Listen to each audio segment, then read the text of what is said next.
Mine ağlar değişmiyor, mine ağlar değişmiyor. Korktum olacak. Ağzına çıkayım. Büyün, mamamın biraz hasta yapmasın.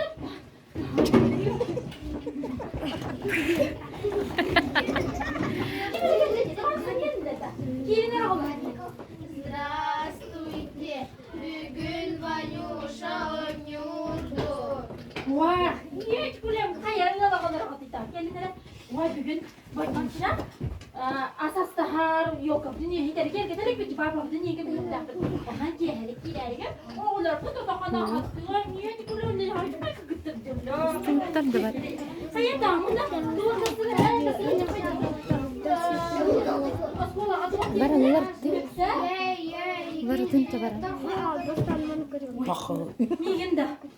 Niye de koydu? Niye kalın batırdı? Hadi boğulmadı. Vaydı. Vaydı direkt koydu.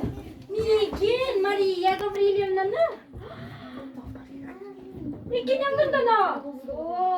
Hadi koydu doğru henin onlara. İki hanada bakın bana kıta.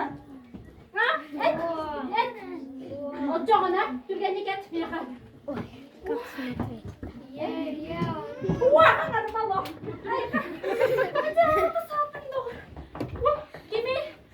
Здравствуйте, bugün Vanyuşa oynuyordu.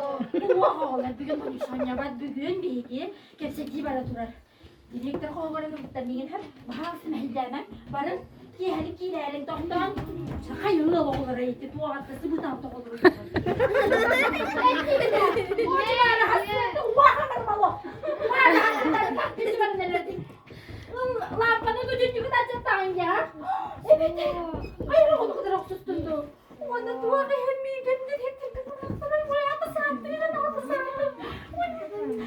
Vay apa sattı. Vay niye dua kehmi direktör kıpırdaktı. Vay Allah'ım. Kimi?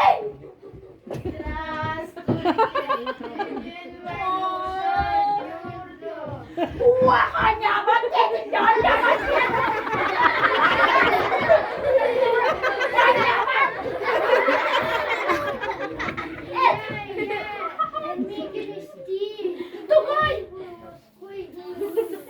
Российская математика, русский язык, Олимпиада, ТГР, высокое место Уолун. Ученик года, спортсмен года Уолун. Nasıl direktör gel. Ağaca dedi yakınlarından. Bu zaman bakalım onu direktör bu ne hemen yanında kollar. Kayağın o bir hiç kiloluk bu da rahmetli olurdu.